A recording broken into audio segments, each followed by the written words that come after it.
Can I? We're about to start the final panel, and actually, I think the final panel is one of the most interesting and exciting of the conference, and it is going to be a conversation with FCC Commissioners Clyburn and McDowell, and it's going to be moderated by Kim Hart of Politico, and Kim. Great. Thank you all for sticking around. I guess if we were back in DC, we'd all get the afternoon off because everyone's evacuating, but we're here. So there's been a lot of topics discussed at this conference, clearly. So my goal is to try to touch on a lot of the things that we've talked about here at the conference and also talk about some of the things that we haven't gone into quite as much. And then I'll open it up for questions when we have about 20 minutes left. I know some of you are eager to get on the mountain or get to their flight and so on. So, all right, without further ado, these are some of the two of the most well-known people at this conference, but they don't really require any introduction, but thank you for being here, Commissioner Clyburn and Commissioner McDowell. So getting started, I'll start with kind of a more open-ended question, if you don't mind. Some of the discussion here at the conference has been about the growing app economy, what it means to be over the top with online video that we just discussed, what that means for privacy, third-party advertising. What do you see as the FCC's primary job in this new internet economy? Where do you see the FCC really being able to make a difference and both promote innovation but also protect consumers as we move forward in all of these new business models and new dynamics? One of the first lessons I learned as a state commissioner is how important it is to strike a balance, a regulatory balance and a balance to ensure that there is a robust, what we can do to ensure that there is a robust business environment. So what I will say is the lessons that I learned 11 years in South Carolina, I hope that most of you would think, as it relates to most decisions we make, that you think that we were bringing that type of a balance, because I think it's important for the consumers to feel comfortable in this space as things progress, and as business individuals, that you know that we're attempting to strike that type of balance. So those types of high-level rules of the road, as well as ensuring that the public interest is first in our minds, I think striking that type of balance and having that type of engagement will move things along.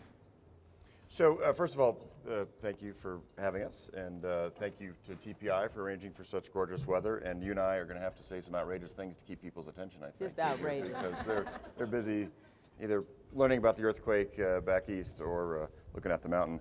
And what we're hearing, and you already know this through the wonders of social media, I'm sure, as I see people looking at their electronic devices, but 5.8 earthquake located 90 miles from DC in Mineral, Virginia.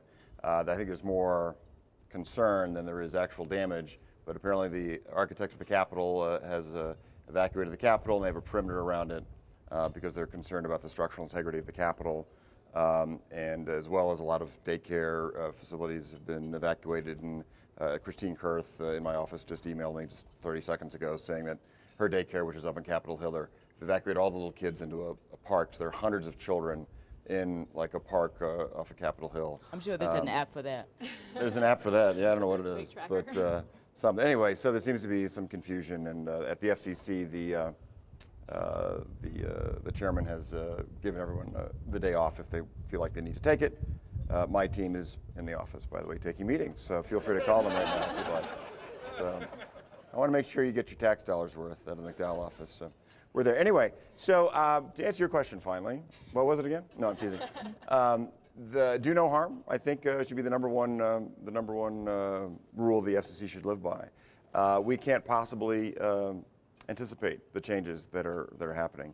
You know, 4 years ago, a little over 4 years ago, when we were trying to hammer out the rules for the 700 megahertz auction, and there was the tussle over the open access mandate in the C block, perhaps with the best of intentions, but no one at that point saw the smartphone revolution coming. A little over 4 years ago, nobody saw tablets coming, and a lot of social networking, Twitter, et cetera, just people weren't thinking about it. So we can't possibly anticipate what's going to happen, so let's tread cautiously, make sure we don't get in the way. I think that's the number one thing we could do.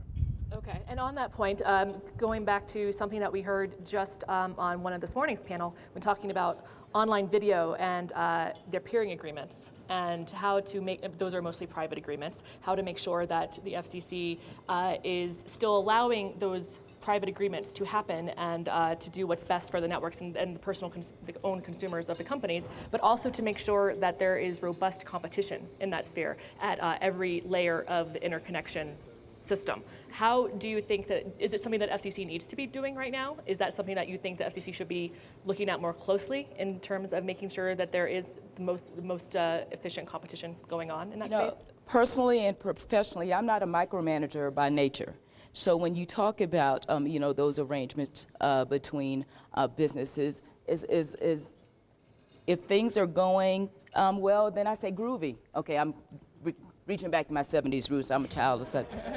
But if indeed that we are made aware of problems or obstacles that are in the way, that's where the engagement becomes heightened. But I do not wake up every morning saying this is something else I want on my plate. Believe it or not, I have a full enough plate as it is. So, again, if people want options, people, I think, are excited because the opportunities in front of them seem endless. And I think that is healthy that, people are excited about the next announcement or the next, I'm not sure who's, it's right, about, what's the unknown, because they know or they feel confident that it will enhance their lives. I do not and will not stand in the way of that.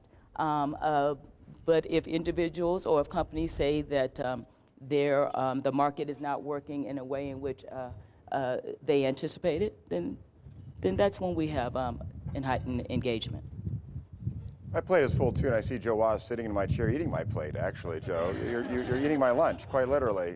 But no, there are a lot of consumer protection antitrust laws on the books already, and I think that's important for folks to remember when it comes to that space.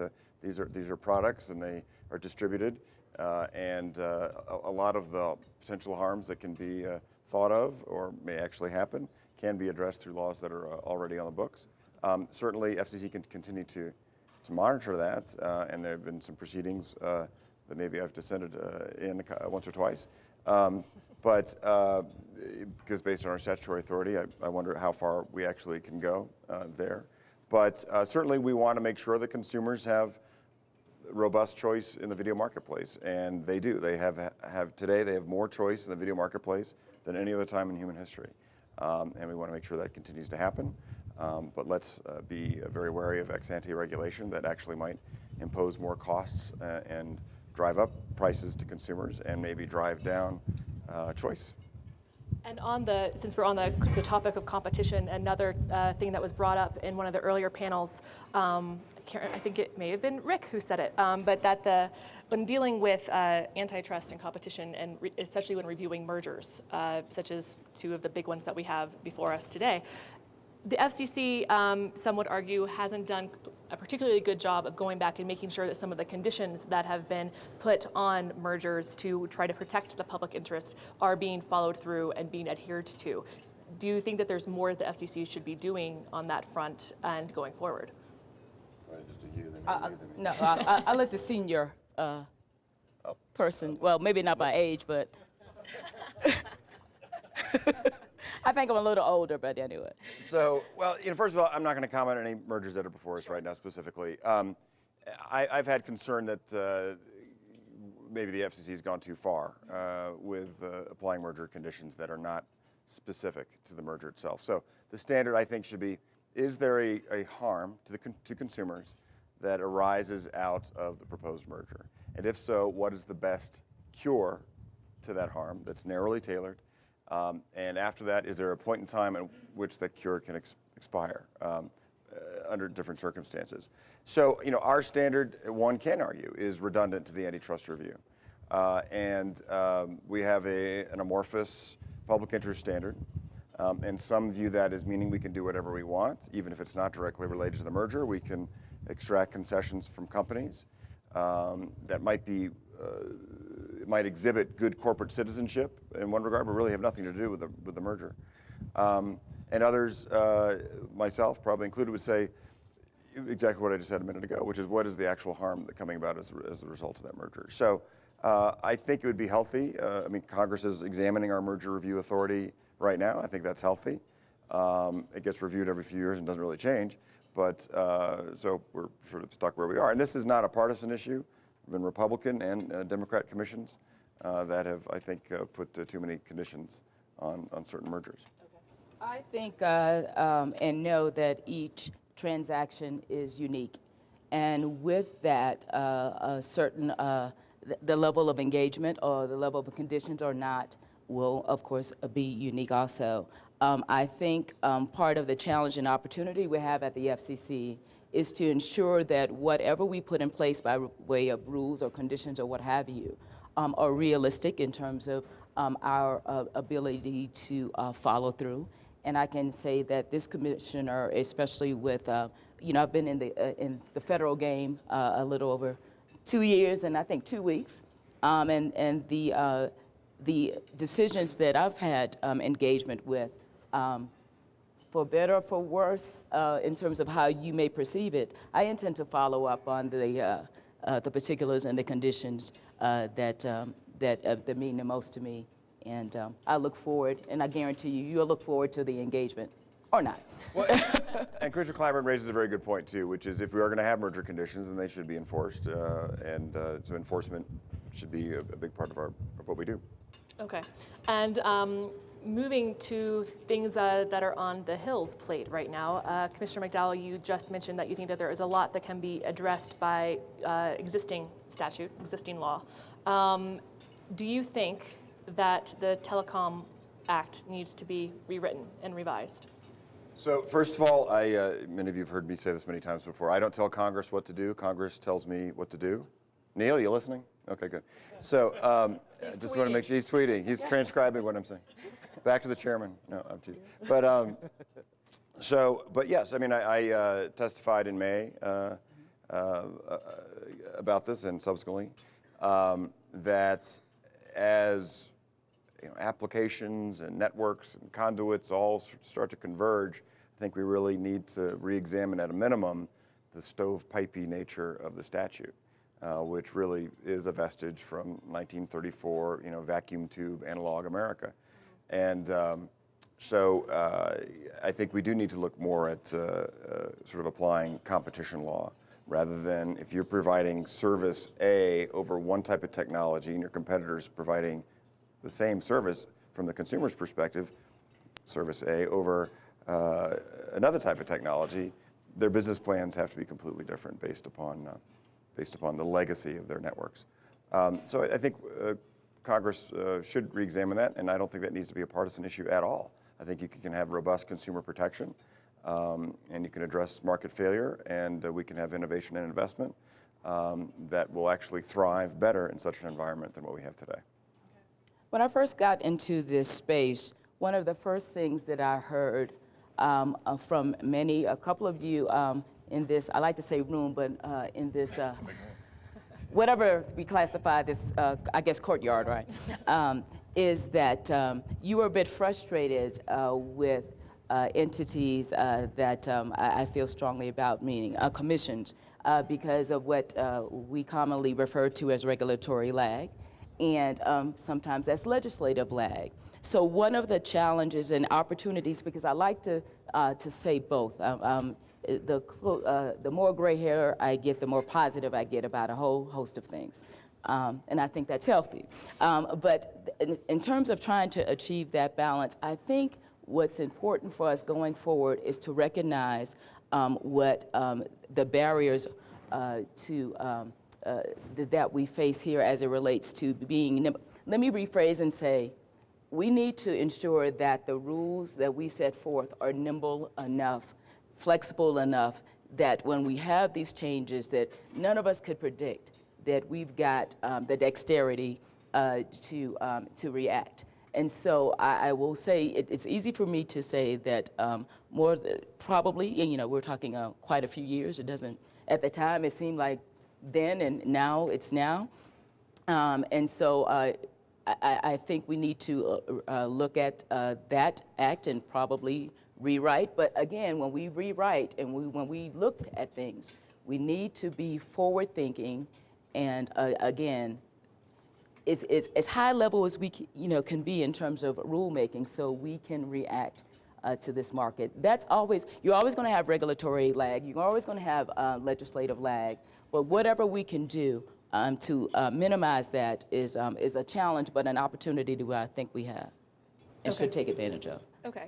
And speaking of the Congress telling the FCC what to do, talking about FCC reform. In fact, Chairman Upton and Walden just issued a statement this morning that I saw while I was sitting in one of the panels saying that regulators should propose rules before adopting them, give the public adequate time to review those rules, and only adopt rules if the benefits outweigh the costs. The FCC has not always followed these best practices, and that's why we are moving forward with an FCC process reform.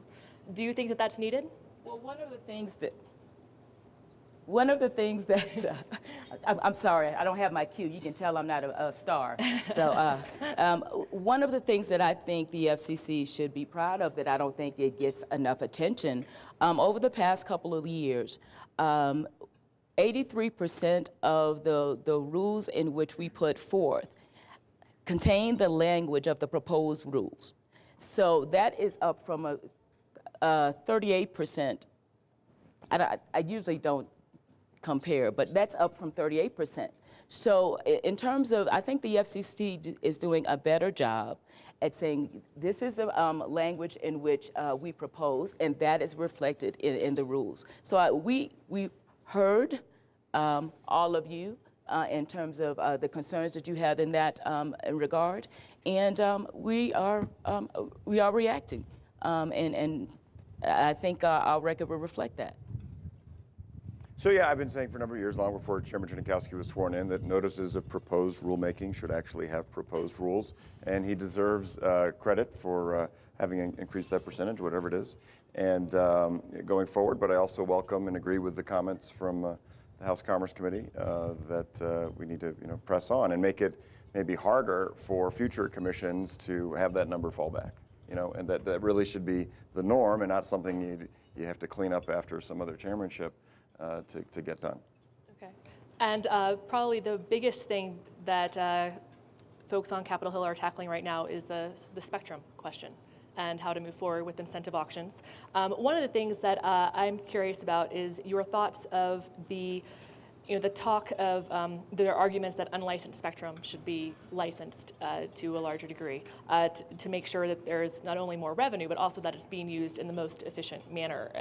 Do you agree with that? Do you think that that's a good approach? Yes. Okay.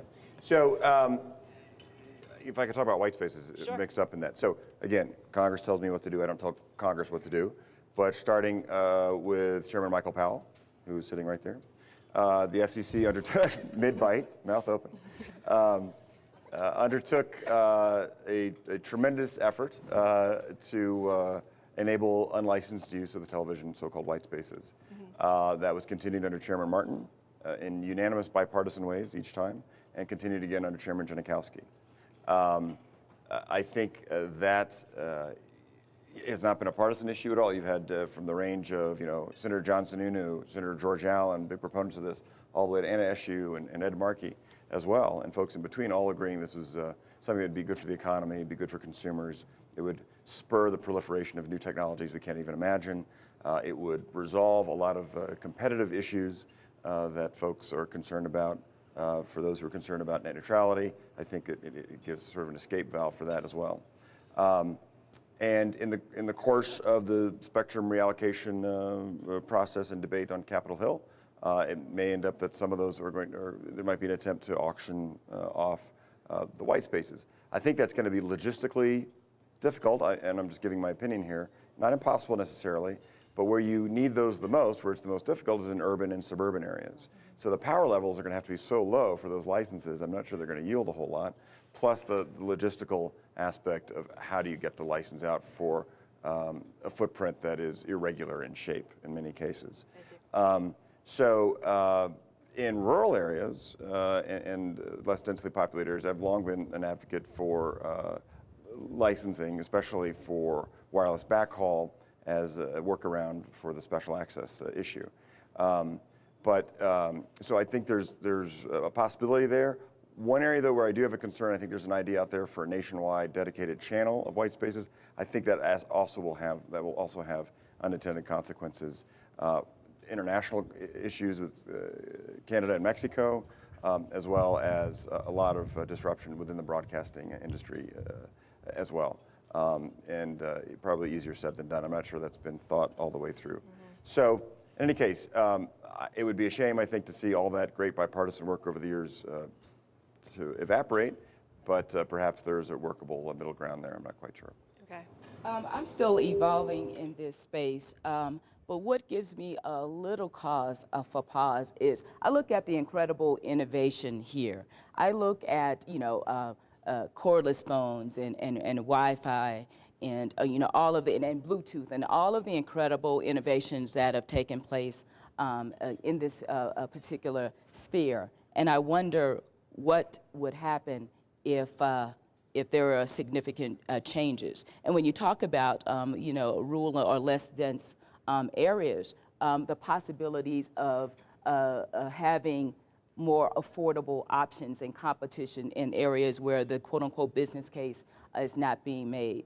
And I look at, and subject to tech, you will help me better in this space when we talk about the innovation and what's going on in the space currently in the unlicensed arena. I believe in terms of iPhone traffic in the United States, 40% of that traffic is moved over, the Wi-Fi, platform or space. Those types of things, I don't know how that would evolve in terms of how that would happen under a more a strict, so to speak, an unlicensed, under a licensed framework. So that's where I have a little discomfort that I am impressed with the innovation and the opportunity, especially the opportunity to close the digital divide in those areas that I mentioned that mean a lot to me because of my background. So that's why I have a little discomfort when we have those conversations. But Neil, any type of engagement, I'm always open to. Okay, great. And I'm switching around to a lot of different topics, so feel free to come back to them and ask more specific questions when we get to Q&A. I just want to cover as much ground as we can while we're here. Switching gears to universal service reform and intercarrier comp, which is the big thing in front of the FCC right now, still working towards the October meeting for an agenda item, is what I've been told. You didn't hear that from us, though, right? No, not from you. So, as most of people in the audience know, some of the biggest incumbent carriers have put together the ABC plan. We're going to have a filing comment period ending tomorrow, so we'll have a lot more comments to go through at that point.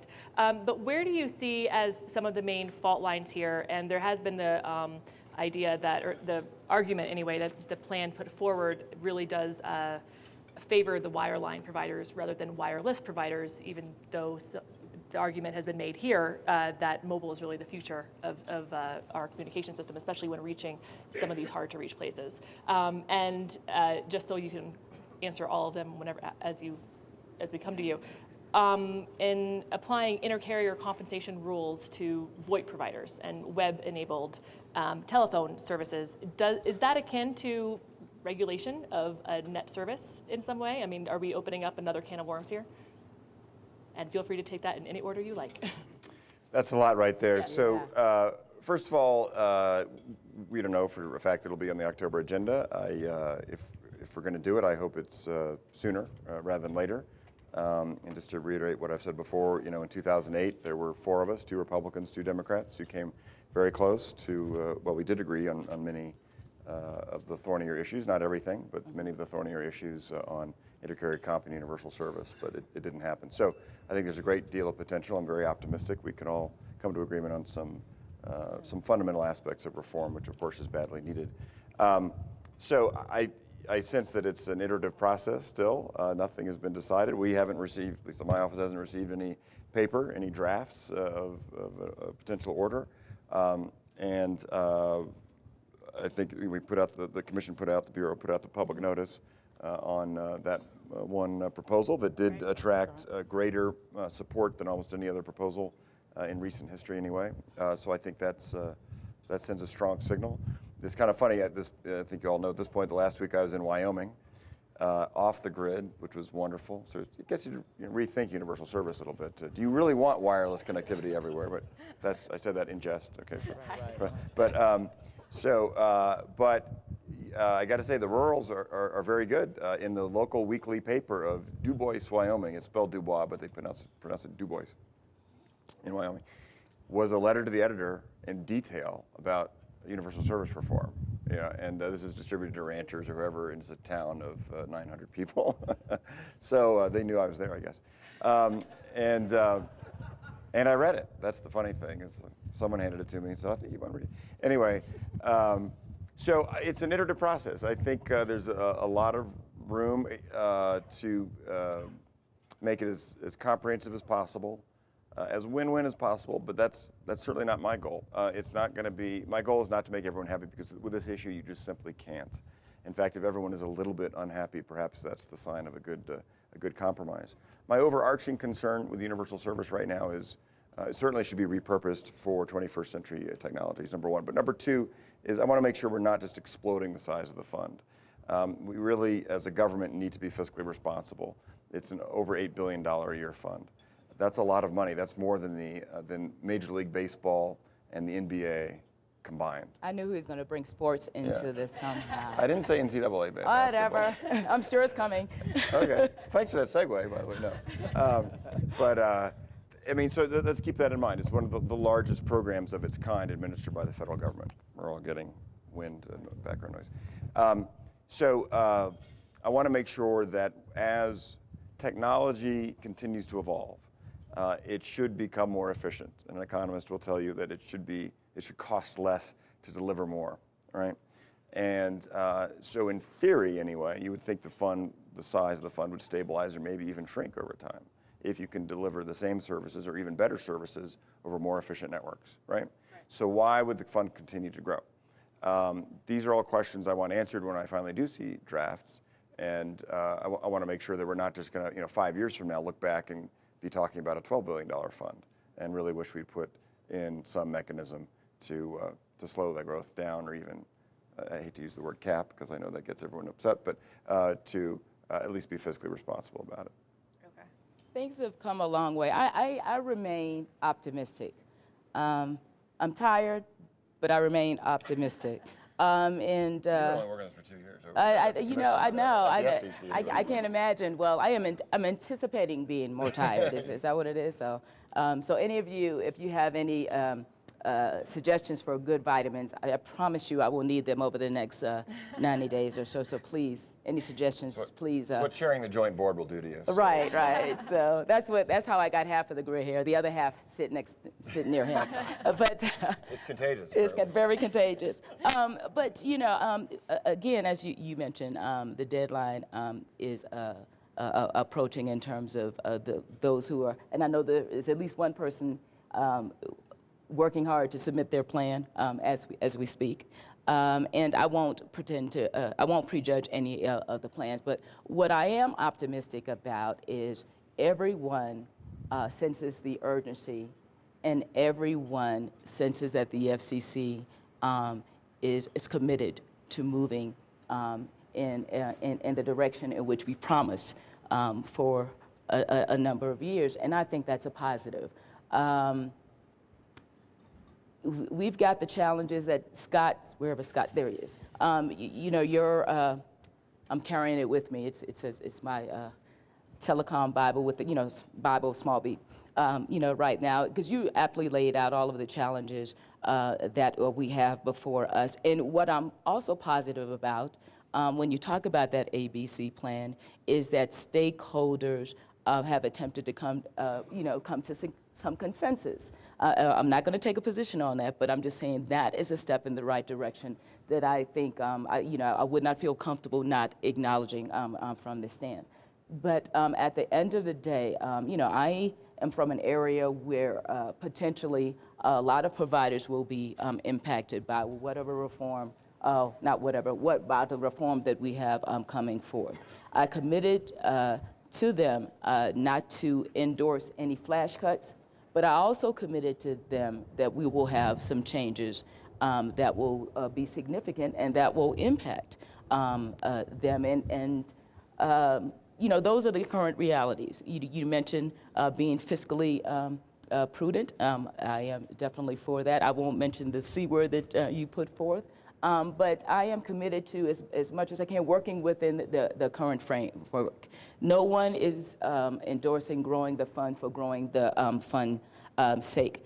But what I am, at the end of the day, when I thought about it, I got really frustrated when I was at NARUC listening, not frustrated about listening, but I got to a point where I said, okay, enough. What matters here? And from my perspective, it's not about the company's bottom line. It really is not in this case. It is about the public's engagement. Whoever is signing on or whoever has a dial tone, we are answerable to those individuals.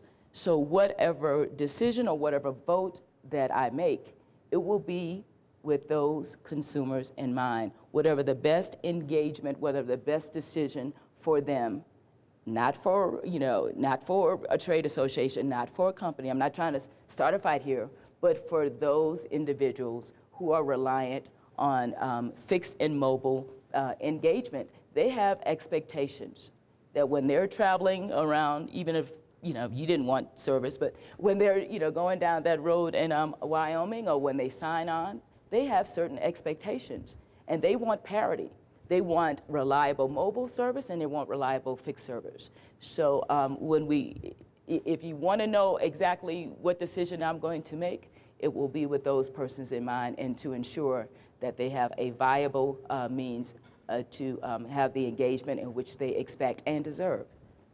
I noticed that neither of you decided to address the VoIP question. Just curious if there is anything, any thoughts you had about, Commissioner Clyburn, you mentioned that what's important is people having a dial tone. And increasingly these days, it's not about the dial tone, it's about the broadband connection. And these applications that are riding along on top of the broadband connection. So how do you go about making sure that there's an equitable system to make sure that all of the people who are invested in making the system work are investing back into the network without maybe imposing an old age system onto new age technologies? Yeah, that's an interesting challenge. One of the things that we talk about is who should contribute and who should support the system. Back home as a state commissioner, I used to say what is. If it's used for a certain thing, then you've got certain obligations. We can talk about that, but generally, that's where I am. Commissioner McDowell? Well, if we're going to repurpose this to be a subsidy for connectivity, so for high-cost areas and low-income, different docket, but Right. Then it's going to be connectivity. Then applications are going to flow over that freely. So is voice just an application of that? Networks are going all IP anyway, right? So, and you raise an interesting point. Do we continue to distinguish a VoIP bit from all other bits as being different? So if it's really connectivity, a subsidy, then let's call it that and move on. Great. And I have lots more questions that I could answer, but I know some of you are getting hot and would like to answer some questions. So I'll just... I'm comfortable. Is there a microphone that we want? Okay. Rick has a question right here. Thanks. Just to follow up on this last conversation, one of the things many of us are sort of curious / concerned about in this the dialogue around reform of universal service and ICC is the contribution mechanism, and that is not being addressed. So it's strange to kind of look at one side of the ledger about all the stuff we're going to shift money around in, but not figure out who's actually going to be paying in ultimately. Do you have some concerns that the Commission is not taking a holistic enough approach of the whole 9 yards here? Can I jump in? Please. I do, and I've said for a very long time it should be looked at all at the same time, and it's a huge concern I have. So in that we're, as I've said before, we're sort of walking into a store and saying, I want to buy this, that, and this, but we'll worry about how to pay for it later, I think that's not entirely responsible. I don't buy into the notion that the FCC just doesn't have the enough people to get that done.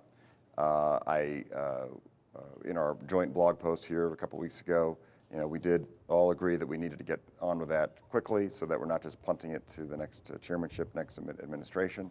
It didn't go quite that far, but it did imply that, I think. It was a negotiation process. And so I do think it's a big problem. And I don't know if it's a political call by somebody to try to just gather as many people around the table on the distribution side as possible and worry about the contribution fight for another day. But it's, let's just pull the Band-Aid off quickly instead of one hair at a time. Personally and professionally, though I know you expressed concern, and I'm not going to say whether I share or not. I don't. We're not running away from it, and I don't think in terms of. I don't think we're punting to the degree in which maybe some people have perceived that in the past. Again, I was very sincere. I was joking about it, but I was very sincere about the vitamin infusion because we've got some very difficult decisions that we know we have to make.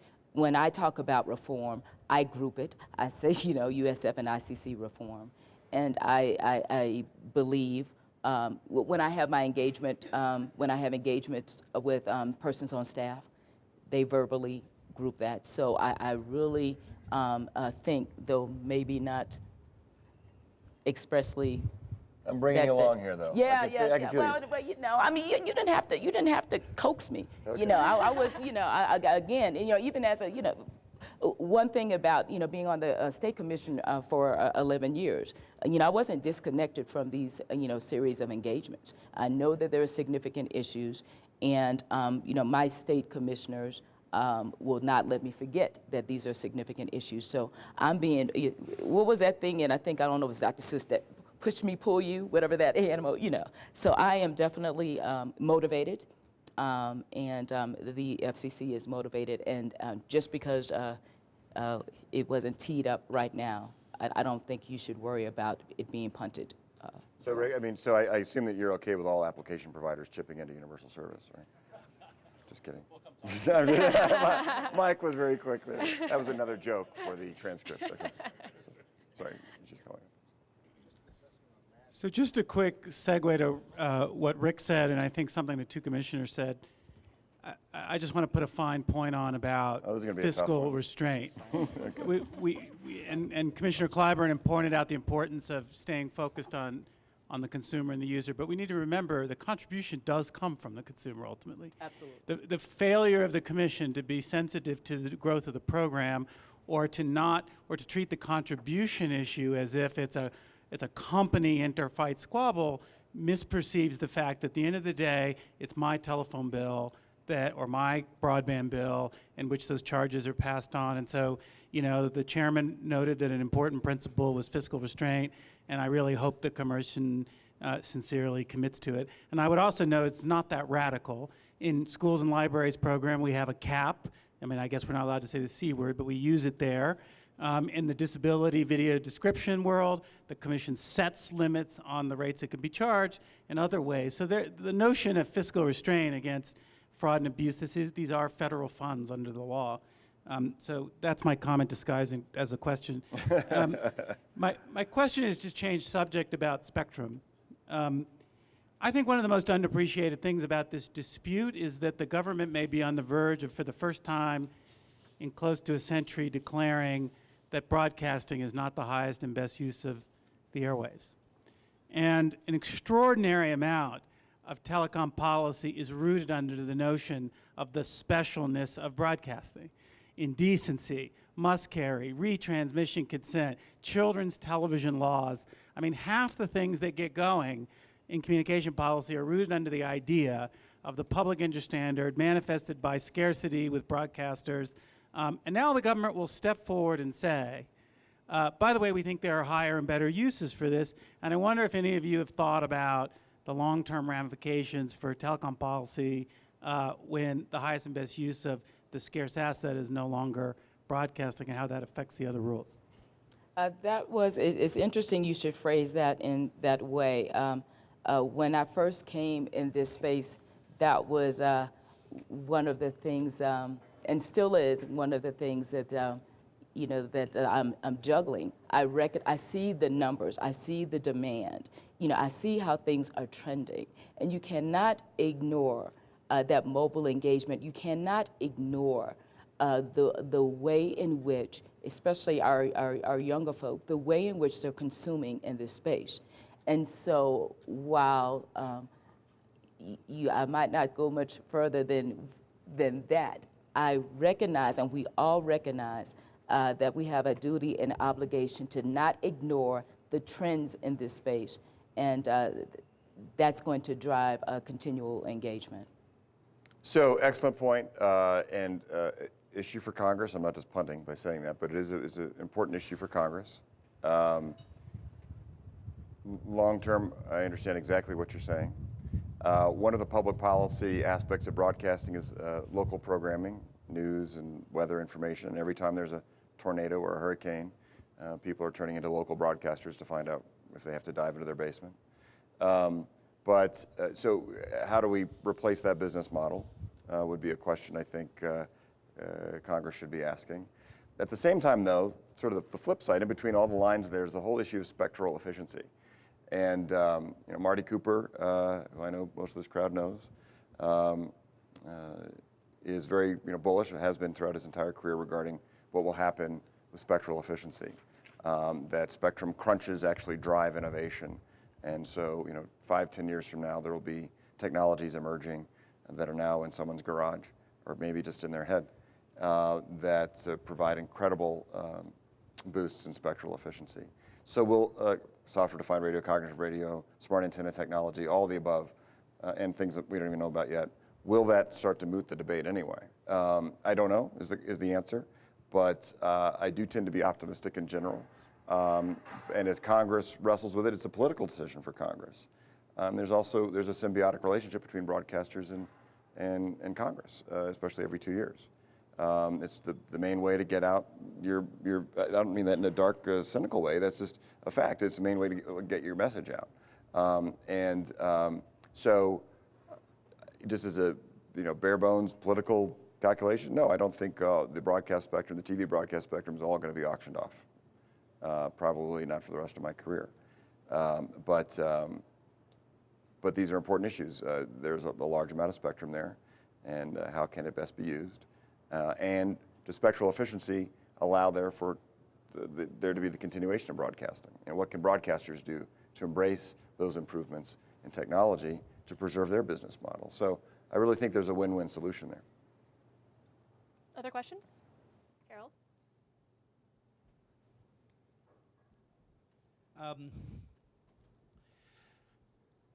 So, total telecom geek that I am, one of my first tweets when we saw the earthquake stuff light up Twitter was, this is why we do outage reporting, and wouldn't it be interesting to know how the various networks responded? The thing that then occurred to me is that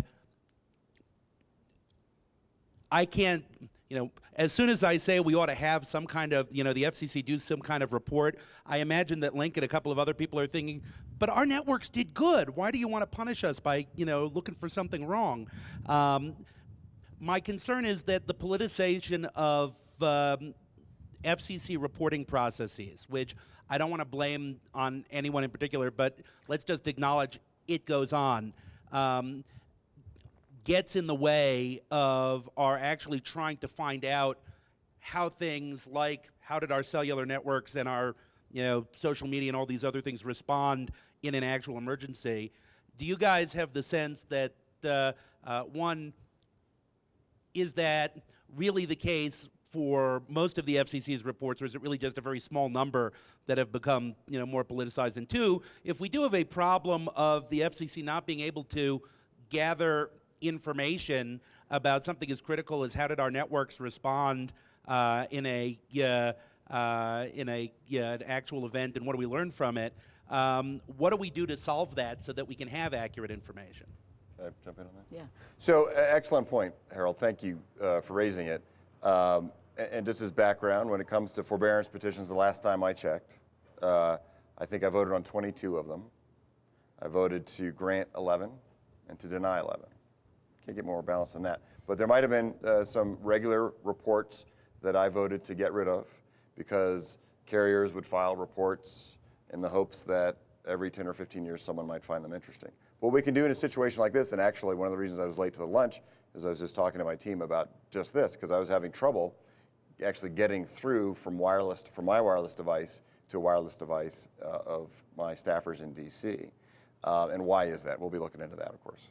But so what we can do in a situation like this is do just an ad hoc report. Just you don't have to have a company standing at the ready with full-time people. All they do all the time is fill out reports, which may never be read. But in a discrete situation like this, to say, yeah, what happened? What did we all learn from it? You better bet that all of the network operators here and who will be reading about this in Politico are going to have their own internal reports as to how they did.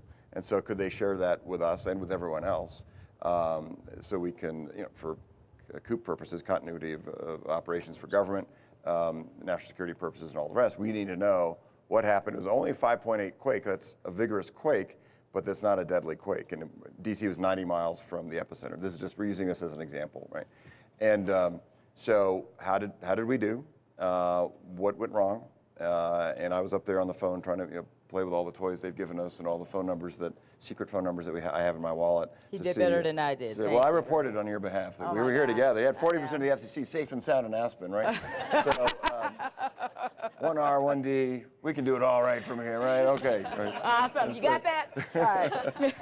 But no, but more seriously, if it's a report that just has to be filed all the time and it's really never looked at, we can always take a snapshot whenever we want one. And so that's been why I voted to just throw some of those in the dustbin. And I don't have anything to add to that. Okay. Other questions? We have a few more minutes. I know you guys are warm, so if you want to take the questions on the inside, that's fine. You again? Extra credit.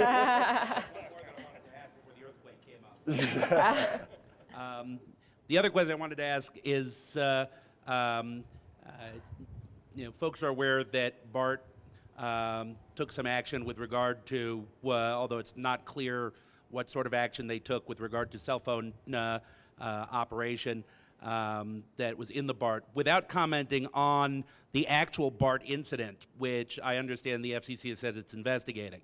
The thing that I was very concerned about when I saw that was not the First Amendment stuff, but was much more of the vision of 3,000 local law enforcement operators deciding on their own without any kind of standards or coordination when it would be a good idea to turn off the wireless phone network. And as sort of a general matter of going forward, if other jurisdictions start experimenting with this to try to control what they think is bad behavior that's being fueled by access to Facebook or text messaging, do you think the FCC ought to step in to impose some kind of oversight or standards, or whether it's import everything we did in the wireline universe into CMRS, or is there something else, or should we just let this percolate, and see what local governments do? Well, with that particular, first of all, that happened when I was in Wyoming. It was a busy news week last week when I was in Wyoming. Let me tell you, market went down 4%. I don't know what happened, but I'm just now catching up. So what I've read, I'm not going to comment specifically on it, but what I've read about it is that they turned off the power. They're not allowed to, they knew they weren't allowed to jam, so they turned off the power instead. And by the way, I think this kind of also illustrates that some of the point I've been making for a while, that when you look around the globe, the biggest problem with network management has been state interference and not necessarily private sector mischief. But anyway, that's just a footnote. But let's examine it. Let's look at it. I think you raised some very valid points. What the heck happened and what sort of precedent does it set? Were there any laws that were broken? Perhaps I'll just leave it with that. Let's continue with the investigation and we'll draw conclusions after we have all the facts. And I agree. There are a couple of sections, and you're aware of them. I think it's Section 705 and Section 222 of the, he's more You're on the, top of the your game, quota. guys. You know, when you're in this space for 2 years, you learn a little bit. You know, of the act to deal with, you know, privacy as well as, you know, rather authorized interference potential. And so we know what our authority is in terms of, if need be, license, any type of civil engagement we need to deal with. But, you know, just like you said, it's a flip of a, you know, as opposed to that type of interference. We'll figure it all out, or we'll figure most of it out. And I like to think that a lot of these things, you know, when they happen and how they happen are lessons and warnings, you know, well, lessons/warnings for all of us that, period. Any others? Okay, well, thank you, everyone. And Tom, do you want to come up and